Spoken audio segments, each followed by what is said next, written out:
तो गाइज आज के इस वीडियो में यूपी स्कॉलरशिप 2023 और 24 के सेशन के लिए जो भी छात्र 9वीं 10वीं 11वीं 12वीं या फिर UG PG BA BSc BCom वाले हैं या फिर एमए एमएससी एमकॉम वाले हैं, वो अपना स्कॉलरशिप का फॉर्म रिन्यूएबल कैसे करेंगे नए प्रोसेस से। क्योंकि इस बार कुछ नया तरीका आया है, तो मैं आपको नए प्रोसेस से पूरा कंप्लीट प्रोसेस बताने वाला हूँ कि आप कैसे अपना फॉर्म रिन्यूएबल करेंगे। तो चलिए वीडियो को शुरू करते हैं। तो सबसे पहले आपको स्कॉलरशिप की वेबसाइट खोल लेना है। अपने खुद से आप लोग कर सकते हैं, बिल्कुल सिंपल तरीके से, और एक एक स्टेप बाय स्टेप मैं आपको बताने वाला हूँ, ठीक है, ताकि आपको कंफ्यूजन ना हो शुरू से लेकर लास्ट तक। सबसे पहले तो आपको गूगल पे सर्च कर लेना है यूपी स्कॉलरशिप। जब आप सर्च करेंगे तो आपको वेबसाइट आ जाएगी सबसे पहले वाली, तो उस पर क्लिक कर देंगे तो आपको कुछ ऐसा ही इंटरफेस दिखेगा, ठीक है। जैसे मैं बैक हो जा रहा हूँ, ठीक, फिर से मैं आपको एकदम बेसिक से ही बता दे रहा हूँ, ठीक है, क्लियर।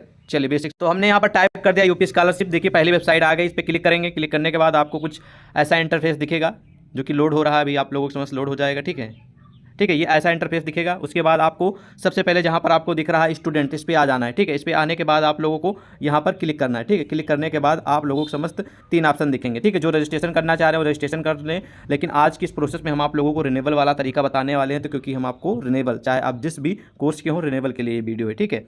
तो आपको सिंपल सा इसी पे क्लिक कर देना, रिन्यूएबल वाले पे, ठीक है। जैसे रिन्यूएबल पे आप क्लिक करेंगे रिन्यूएबल फॉर्म पे, तो आपके समस्त आ जाएगा। अगर आप 9वीं 10वीं की क्लास के हैं, यानी कि 9th 10th के हैं, तो पहला वाला ऑप्शन अपनाएं। अगर आप 11वीं 12वीं यानी कि 11th और 12th के, तो ये वाला ऑप्शन अपनाएं। आप बीए बीएससी बीकॉम के हैं तो आप लोग ये वाला ऑप्शन अपनाएं, ठीक है, क्लियर। तो आज हम आपको फॉर्म फिल करेंगे रिन्यूएबल वाला, किस चीज़ का, ठीक है, 10th क्लास का। तो हम क्लिक करेंगे पहले वाले पे, ठीक है, प्री मैट्रिक पे जैसे आप क्लिक करेंगे तो आपको यहाँ पर रजिस्ट्रेशन भरने के लिए आएगा। पहले आप भाई रजिस्ट्रेशन भरिए, उसके बाद यहाँ पर अपना पासवर्ड डालिए, उसके बाद यहाँ पर जन्म तिथि डालिए और पासवर्ड डालिए, कैप्चा फिल करिए। तो चलिए हम पूरा कंप्लीट कर लेते हैं, फिर आपसे मिलते हैं, ठीक है। तो गाइज फाइनली हमने यहाँ पर रजिस्ट्रेशन फिल कर दिया है और यहाँ पर डेट ऑफ बर्थ फिल कर दिया। यहाँ पर पासवर्ड पिछले साल वाला अगर आप भूल गए हैं तो आप फॉरगेट कैसे करें, इसलिए हम आपको एक नई वीडियो बना के आपको इन्फॉर्मेशन कर देंगे। अगर आप पासवर्ड भूल गए हैं तो उसको आप लोग कैसे कवर करेंगे, ठीक है। उसके बाद कैप्चा जैसे फिल करेंगे, उसके बाद आपको यहाँ पर सबमिट पे क्लिक कर देना। सबमिट पे क्लिक करने के बाद आपको कुछ ऐसा इंटरफेस दिखेगा, ठीक है। जब ये मोबाइल से मैं फिल कर रहा हूँ, आप आसानी से मोबाइल से, फिर कंप्यूटर लैपटॉप, आप किसी से भी फिल कर सकते हैं, ठीक है। आसान भाषा में मोबाइल से बता रहा हूँ, ठीक है, आप सभी को, ताकि आपको आसानी हो। यहाँ पर साफ साफ लिखा है कि 9th 10th के लिए, ठीक है, ये वाला। तो हम 10वीं क्लास का भर रहे हैं, तो हम यहाँ पर 3 डॉट पे क्लिक करेंगे। कहाँ पर क्लिक करेंगे पहले दिखा दे रहे हैं आपको, इस पे, ये जो आपको यहाँ पर दिख रहा है 3 डॉट, ये वाला, इस पर हम आप लोगों को यहाँ पर क्लिक करना है, ठीक है। इस पर क्लिक करने के बाद आपको कुछ ऐसा दिखेगा, ठीक है। ये आपको कुछ ऑप्शन दिखेंगे यहाँ पर, ठीक है। तो यहाँ पर 2 ऑप्शन कंप्लीट हैं। रजिस्ट्रेशन आपका पहले से ही, रजिस्ट्रेशन स्लिप आप डाउनलोड कर सकते हैं, ये आप पिछले साल हो गया था, ठीक है। लेकिन अब आप इस बार 2023 और 24 के लिए कर रहे हैं, तो आपको पहले यहाँ पर आधार को प्रमाणीकरण कराना पड़ेगा, ठीक है। तो आपको इस पर क्लिक करना है, ठीक है। इस पर क्लिक करेंगे, क्लिक करते ही आप लोगों को कुछ ऐसा इंटरफेस दिखेगा, ठीक है। उसके बाद आपको अपना नाम दिख जाएगा, जो भी नाम है आपका, डेट ऑफ बर्थ दिख जाएगी। उसके बाद आपको यहाँ पर आधार नंबर डालना है। क्या डालना है, दोनों जगह पे, एक बार आपको आधार नंबर डालना पड़ेगा, दूसरी बार यहाँ पर आपको वही फिर डालना पड़ेगा दोबारा से आधार नंबर। तो चलिए हम फिल कर लेते हैं। तो फाइनली हमने यहाँ पर आधार नंबर फिल कर लिया, ठीक है। यहाँ पर रेंटर 2 बार फिल कर लिया, ठीक है। उसके बाद फिल करने के बाद आपको नीचे आना है, कैप्चा कोड फिल करना है। कैप्चा कोड फिल करने के बाद आपको यहाँ पर वेरीफाई आधार पे क्लिक कर देना है, ठीक है। आधार वेरीफाई क्लिक करने के बाद आपको कुछ ऐसा इंटरफेस दिखेगा। यहाँ पर आपको लिख के आ जाएगा कि भाई आपका जो आधार है वो प्रमाणीकरण जो है वो सफल हुआ, ठीक है। तो आपका आधार जो है वेरीफाई हो चुका है, ठीक है। अब आपको आधार से, मतलब कि आधार नंबर जो है आपको मोबाइल से वेरीफाई करना पड़ेगा। यहाँ पर ओटीपी प्राप्त करना पड़ेगा, तभी आपका आधार वेरीफाई होगा, ठीक है।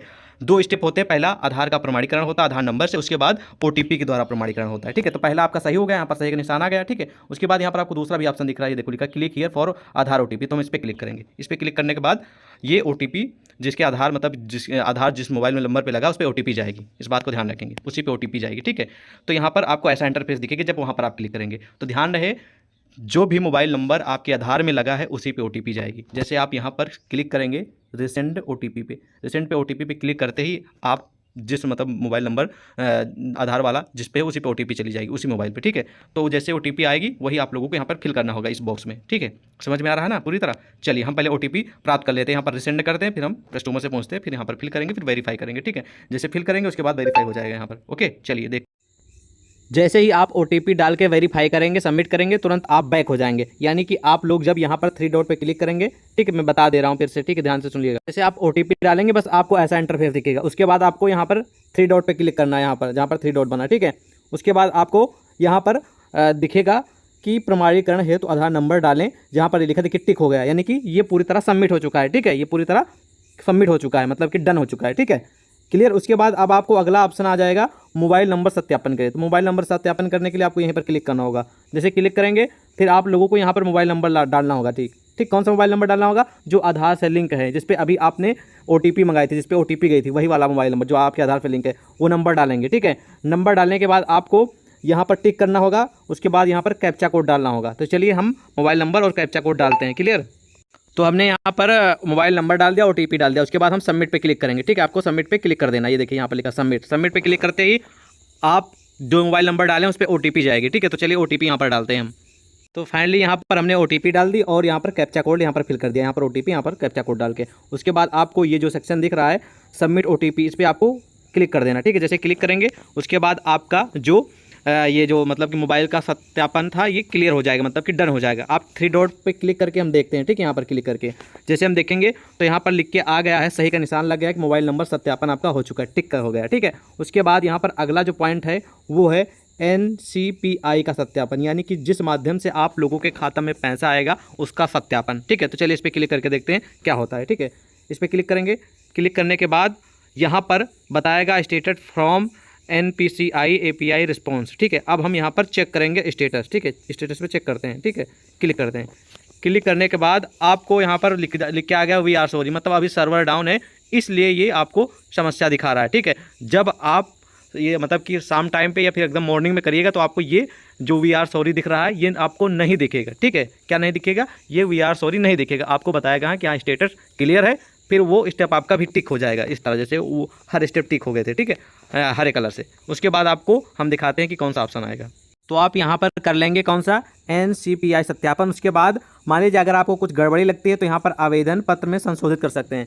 आवेदन पत्र में संशोधन करने के लिए आपको ये जो ऑप्शन इनेबल हो जाएगा, यानी कि जब NPCI संशोधन मतलब कि NPCI सत्यापन हो जाएगा तो यहाँ पर आपको आवेदन पत्र को संशोधित करने का ऑप्शन मिलेगा। ठीक है, तो जब इस पर क्लिक करेंगे तो आपको बताना पड़ेगा कि आपने जो आपका क्लास है 10वीं में, ये 10वीं का फॉर्म हम भर रहे हैं, तो 10वीं में आपने किस डेट को एडमिशन लिया है। ठीक है, किस डेट को आपने एडमिशन लिया है ये आपको भरना पड़ेगा। ठीक है, यहाँ पर एग्जाम्पल के लिए, उदाहरण के लिए हम आपको दिखा दे रहे हैं क्योंकि अभी सर्वर चल नहीं रहा है, NPCI वाला वेरीफाई नहीं हो रहा है, इसलिए हमने एक फॉर्म पहले से फिल कर रखा है। तो हम आपको बता दे रहे हैं, वहाँ पर जब आप क्लिक करेंगे संशोधन वाले पे तो आपको ऐसे दिखेगा कि ऐसे ऑप्शन दिखेगा कक्षा में प्रवेश करने की तिथि। तो आपको जिस भी डेट को आपने एडमिशन लिया है वो आप लोग अपने रिसीविंग लिस्ट में देख के आप डाल लीजिएगा। ठीक है, उसके बाद आपको यहाँ पर अगला ऑप्शन मिलेगा, जैसे आप उस पर जाएंगे। ठीक है, तो यहाँ पर अगला ऑप्शन मिलेगा गत वर्ष का परीक्षा फल, यानी कि 9वीं क्लास में आप फेल हैं या पास हैं या फिर प्रमोट हैं, जो भी है उस पर यहाँ पर आप लिख दीजिएगा, मतलब कि वहाँ पर ऑप्शन रहेगा तो पास पे सिलेक्ट कर लीजिएगा। उसके बाद पूछेगा कि 9वीं क्लास में पूर्णांक कितने का था, तो आप लोग जितने का भी पूर्णांक हो आपके विद्यालय में वो डाल दीजिएगा, जैसे कि इसमें 600 का था। उसके बाद आपने 600 में से कितने अंक प्राप्त किए हैं वो आपको यहाँ पर डालना पड़ेगा, 455। ठीक है, उसके बाद आप लोगों को नीचे आके जस्ट सबमिट करना होगा। चलिए बताते हैं। तो आप वो उतना डालने के बाद आप उसे सबमिट कर देंगे। सबमिट करने के बाद यहाँ पर भी आपके टिक लग जाएगा। ठीक है, हरे रंग का जैसे ये लग गया। ठीक है, उसके बाद आपको यहाँ पर जांच हेतु आवेदन प्रिंट कर लेना है, मतलब कि जांच के लिए आपको इस पर जैसे क्लिक करेंगे तो पूरा का पूरा फॉर्म आप लोगों के समस्त ओपन होकर आ जाएगा। कुछ इस प्रकार आपका फॉर्म होगा। ठीक है, उसमें लिखा रहेगा। ठीक है, पूरी आपका फोटो होगा, आप किस जात के हैं, नाम, पिता का नाम, female, mobile number, date of birth, पूरी यहाँ पर कुछ ऐसा ही फॉर्म आप लोगों के समझ डिस्प्ले हो जाएगा जब आप आवेदन जांचने के लिए प्रिंट करेंगे। ठीक है, तो आप लोग के समझ ऐसा इंटरफेस आ जाएगा, पूरा का पूरा सारी डिटेल आपके आ जाएंगे। आप एक बार चेक कर लीजिएगा। ठीक है, अगर सही है तो आप आगे बढ़ जाइएगा, अगर नहीं सही है तो आप लोग फिर से संशोधन पर क्लिक करके आप कुछ अगर बदलाव करना चाह रहे हैं तो बदलाव कर सकते हैं। चलिए अब नेक्स्ट प्रोसेस जानते हैं। तो उसके बाद यहाँ पर आपको जांच हेतु प्रिंट करने के बाद आपके नीचे एक दिखेगा फाइनल सबमिट, जो कि आपके विद्यालय में जमा करने के लिए। ठीक है, वो दिखेगा कि आप इंस्टीट्यूट में जो जमा करेंगे उसके लिए फाइनल लॉग फॉर्म यहाँ पर नीचे डिस्प्ले होगा। ठीक है, तो उस पर क्लिक करके आप लोग फॉर्म डाउनलोड कर लीजिएगा। आपका जो फॉर्म है